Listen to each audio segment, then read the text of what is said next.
আসসালামু আলাইকুম। এই ভিডিওতে রাব্বি ভাই বলতেছে রাব্বানি দালাল। সে বাংলাদেশ থেকে লুক আনার পরে 3 মাসের যে একটা থাকে পাসপোর্টের মেয়াদ, তারপরে ছেড়ে দেয়, কাজও দেয় না, কোনো কিছু দেয় না। তো রাব্বানি এর মা বাবা যে আছে, এর মা এক সময় গরুর যে গোবর, গোবর দিয়ে লার্কি বানায় রান্না করছে। আর এর বাবা মাঠে কাজ করছে, তার বাবা তাকে কষ্ট করে বড় করছে, সে অবশ্যই জানে গরিব মানুষের কষ্টটা কি।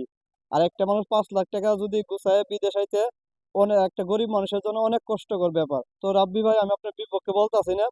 যদি রব্বানি যদি এরকম কাজ করে থাকে, কোন লোকের আনছে, ভিডিওর মাধ্যমে সেটা তুলে ধরবেন, যে এই লোকটারে আনছে, এর মাধ্যমে আইনি 3 মাস পরে ছেড়ে দিছে। কারণ তার অনেক ভিডিওতে আমি দেখছি, সে রাস্তা থেকে লোকজন টুকায় নিয়ে যায়, কাজ দিছে। মসজিদে থাকতে 5 লাখ টাকা খরচ করে থাকানোর জায়গা নাই, কাজের জায়গা নাই, খাওয়ানোর জায়গা নাই, সে নিয়ে যায় কাজে দিছে। তো আশা করি রাব্বানি যদি এরকম কাজ করি থাকে, অবশ্যই সেটা প্রমাণ সহ উল্লেখ করবেন। আসসালামু আলাইকুম, সবাই ভালো থাকবেন।